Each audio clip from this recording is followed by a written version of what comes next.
Hello, everyone, and welcome to the context-free event. My name is Riccardo Prencipe, and I'm glad to show you Christmas traditions in Naples, in my city. That's one of the main Christmas city in Italy. It's considered the best city to enjoy Christmas traditions, and there are many pagan and religious traditions that melt together. Let's introduce myself. My name is Riccardo. I'm an art historian. Today I'm an art history teacher. I hold a PhD in Gothic art history. Uh, I've been assistant professor at the University of Naples for 3 years, and I'm a licensed tour guide since 2009. I also write articles for an online magazine, an art online magazine called Art a Part of Culture. And I'm also a musician and composer. My band is called Chord Oblique. We try to make a mixture of art history and music. That's all. Well, let's start suddenly with an outline talking about what we are going to see today together. I will make a small introduction. Well, mainly my presentation is about figurative art and Christmas traditions. There are a lot of influence in that sense. In the section one, I will introduce the main district for Christmas craftsmen in Naples. It is called the San Gregorio Armeno, and the picture that you see right now shows one of the main crypts made by craftsmen in San Gregorio Armeno that still takes on the tradition of the presepe. What we call presepe, it's a nativity scene. In the section two, I will talk about one of the impressive panoramic places in Naples called the Carthusian Monastery of San Martino. And in the section three, I will talk about Christmas Neapolitan food. Let's start with an introduction, and I want to tell you about the first nativity scene. It was settled by St. Francis in the small town called Greccio. Well, Greccio, it's a small town in the region of Lazio near Rome. And you know, St. Francis was the first who made a living crypt. So he made a nativity scene. And the miracle consisted in the fact that the baby, the fake baby, turned into a real baby. So this was one of the miracles of St. Francis, who settled the first living crypts ever. This is a fresco that is not in Naples, unfortunately. It's in a small town called Assisi. It's a very famous for religious tradition. But now let's come to Naples because we have to go through the traditions in Naples. San Gregorio Armeno is the main district for Christmas. In fact, it's called the Christmas Street. We have craftsmen in San Gregorio Armeno working the little figures. And you know, there is an old tradition about paganism because in the past, because you know, Naples was a Greek city first. It started same as Rome in the 8th century BC. Then it became a Roman city. And there was a pagan temple right here dedicated to Ceres. She was the goddess of fertility. And many people were used to take votive statues, small votive statues to her. Probably that's the reason why they still do little figures, little statues, but now they are entitled to Jesus. They are made for religious reasons. If we zoom the map, you can see that the San Gregorio Armeno is a street, and you can see the picture on the right. It's a secondary street in Naples because the layout of Naples is a layout that is very similar to Pompeii. You know, it's strange, but Naples is like an ancient Pompeii that has been going through the centuries. It was never buried by any eruptions, but so the layout still stayed the same. In fact, the street that you see north-south San Gregoro Armeno here. It's a secondary street called Tardo. It was a secondary street in the Roman layout, while the east-west streets, just like those, were the ancient decumani, east-west. And as you can notice in the picture, the bell tower, it has been built through the buildings. So it's so narrow street that there's no space at all to build the monastery. And this monastery was settled in the 8th century AD when a group of nuns came from Istanbul, from Constantinople, with the relics of San Gregory. This is why it's called the San Gregorio from Armenia. This is a typical example of a nativity scene in San Gregoro Armeno made by famous craftsmen called Fratelli Capuano. They are active since 1800, so it's a family business. By the way, the core of the nativity is the Virgin, Saint Joseph, and the baby. This is the core of the nativity.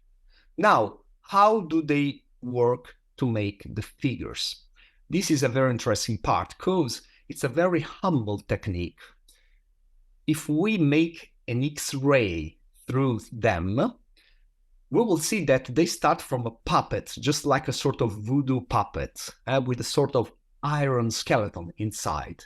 Then they fit the hands made of terracotta, then the head, then they add the clothes. The reason is that the figure must be easy to move as you wish, so you can change the position. Then you have to paint the head and the hands made of terracotta and add some clothes. But you know, that was the core. But in time, they added a lot of secondary elements to the nativity scene. In particular, both in the paintings and in the crypts, they added a lot of still life. Now, we call in Italian, it's called the natura morta, dead nature. But the still life word is excellent to represent flowers, fruits, secondary elements that started to be secondary in the paintings. So imagine a nativity scene with a still life on the corner. In time, the still lives start to be more and more important. Why? Because patrons started to ask about the still life. It's a sort of curiosity because imagine the rich patrons who wanted to hold in their home a sort of poor corner of the city.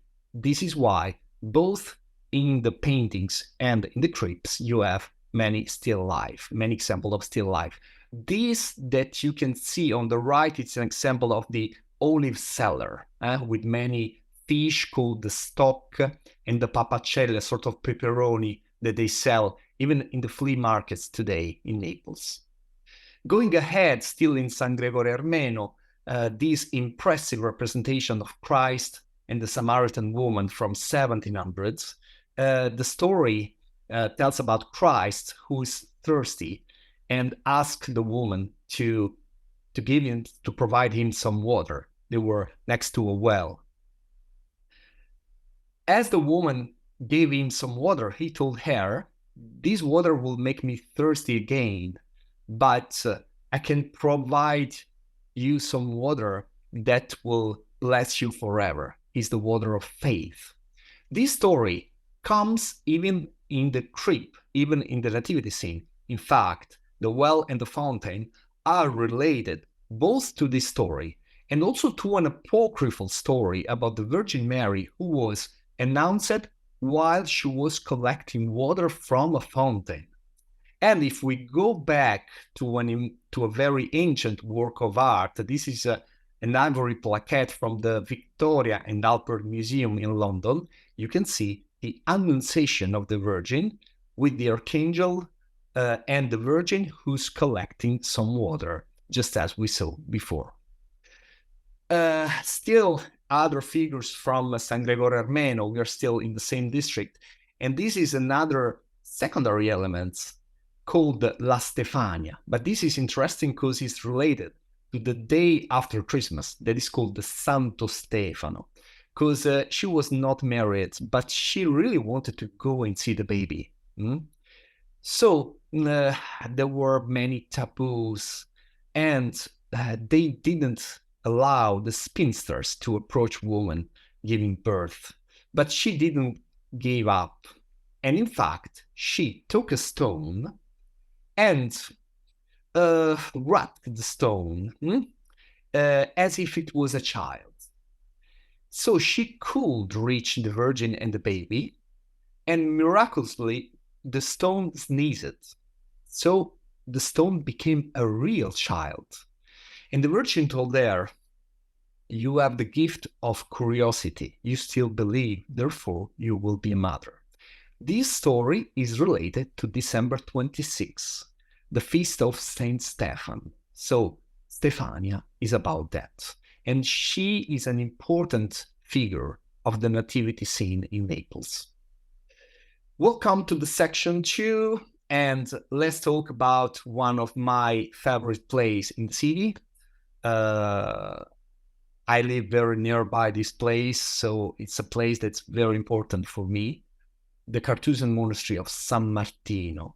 It's an impressive place, and it's not very visited, so it's not very packed as other touristic places in Naples.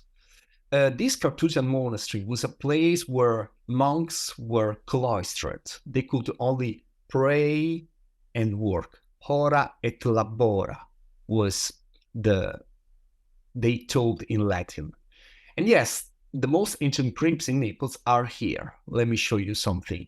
The Carthusian monastery of San Martino is located on the hill. Naples is not a flat city. There are many hills. There are several hills. And one of this hill is the Vomer Hill. It's easy to reach it. You can go there by a cable car. It's called the funicolare. It's one of the few public transports in Naples that's very on time, every 10 minutes. And it's beside a castle that is called Castel Sant'Elmo. Yes, here we have some of the oldest crypts ever, and these are very unusual. In particular, this statue called the Madonna Puerpera. What's the meaning? Puerpera means a woman who has just given birth. In fact, the statue of the baby Jesus, was just beside her. The impressive thing of this statue is that she still looks painful, like a real mother, like a real woman who has just given birth. And it's very realistic. This kind of iconography was invented by Giotto.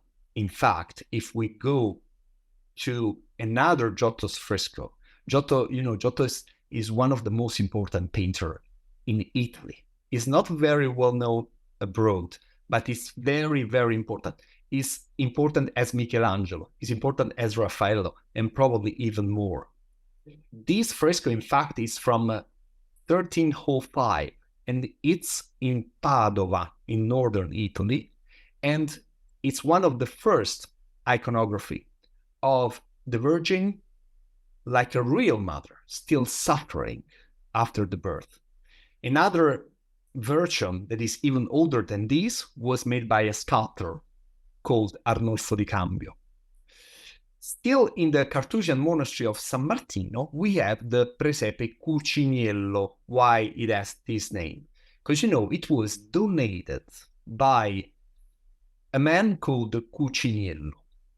Well, in this Presepe, you have a great scenography, because the man was a scenographer himself. And he donated this nativity for the monastery. And now it's preserved in the kitchen, in the former kitchen of San Martino. In fact, they used the chimney to provide a real light to the nativity. Today there is an artificial light that simulates the dawn, the day, the dusk, sunset, and night. So you see the artificial light that changed. But in the past, it was the real light that changed. You can also notice the presence of the angels. They are like suspended through the sky. They are connected with some very little strings, almost invisible. And the artist made them smaller and smaller by going up. In this way, you have a sense of height that's very, very strong. And there is a huge crowd of people who are going to adore the baby. The Nativity takes place in the ruins of a pagan temple. So this is a very important thing. In fact, this is something that is very important since the past. There are even paintings of Botticelli who settle the nativity scene amongst the ruins of a pagan temple. This is symbolic. Why? It means the new religion, the new baby, was born over paganism. So now paganism is like an ancient Roman temple that is almost a forgotten ruins. And Christ is the reincarnation of the new belief. So it's very, very important. In the traditional trips from 1700, because this is a trip from 1700, you always have the nativity in the ruins of a pagan temple. Another important figure is the sleeping shepherd. It's called Benigno. This sleeping shepherd, in fact, he's like a man who's dreaming. What is dreaming? He's dreaming about the nativity scene. In fact, we say, never wake up, Benigno, otherwise the nativity scene will disappear as his dream disappears. This is still exposed in the museum of the Carthusian Monastery. It was originally part of a nativity, but now is in a slot, like a statue. And in fact, in the museum of the Carthusian Monastery, we also have one of the smallest nativity scenes in the world. This was made inside a chicken egg. It's impressive, it's very, very small. It's few centimeters. And you can notice that things never change. I mean, even here on the right side, you still have the ruins of a pagan temple. You still have the bridge that is another symbolic connection in the nativity scene.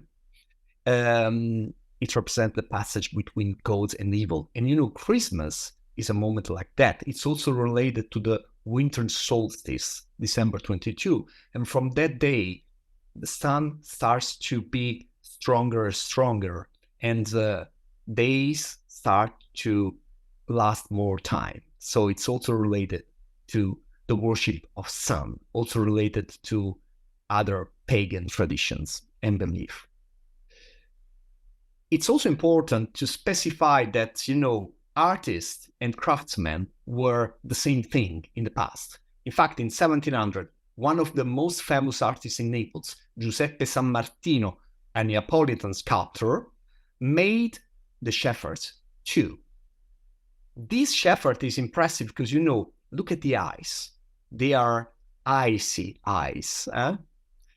In fact, this is the poor shepherd with cataracts. Giuseppe San Martino was the guy who made this impressive masterpiece, the Veiled Christ, a very famous statue in Naples. There are long lines for visiting this statue. We show the statues, for example, in the tour of the Baroque, Caravaggio and the Baroque. We include this statue that is very hard to see in Naples sometimes. You see, it's marble, but it looks like wax that is melting. But we made tests, we made analysis of the block of marble. It's just one single block of marble, signed by the same artist who made the figure before. So they have absolutely no problem in doing humble works like figures for the cribs and intellectual works like this one. Yes, almost at the end of the section 2, and introducing the last part, just to show you another still life that has many things in common with painting as well. Let me show you this masterpiece from Giuseppe Ricco. Look at the knives, 2 knives on the edge of the table. It looks they are almost going to fall down. And look at the cheese. Very similar to what we see in this script called Presepe Ricciardi, still at the Carthusian Monastery of San Martino. It means painters and sculptors and craftsmen, they influenced each other. Painters were going to listen to music. They were going to watch the shows in the theater. This is why art of 1700, it's very theatrical. So there are no separations between the different kind of arts. Creativity is just one thing. We should never forget it. Welcome to the section 3, Christmas Neapolitan food. This picture shows you one of the impressive night market that they hold in Naples during the night of 23, 2 days before Christmas. Why? Because the night of 24, in Naples, we are used to eat food only at evening. We don't have lunch. At 24, we eat a lot of food, a lot of fish, only fish, while meat is on 25. And we are used to spend the full night of the 23 outside in the market to buy really fresh food. And this market is called the Porta Nolana in Naples. One of the main food that can never miss, that should never miss in any traditional Neapolitan house is the capitone, the big head. The capitone must be cut piece by piece, as you see in this picture. It must be cut in this way. And there's a special reason why. The same is for gli struffoli. During the preparation of gli struffoli, the dough of the struffoli is cut just like a snake. It means cut the devil. Just like this representation, I took a representation from one of my favorite paintings, representing St. Michael and the devil. He cuts the devil. And Christmas is about that. So just like the capitone looks like a snake, looks like a dragon, looks like devil, we cut it. Make a wish of a new bright future, of a new lucky future. So this is the end. Thanks very much. I wish I could tell you the main stories about Christmas traditions in Naples, but there's a lot more to say.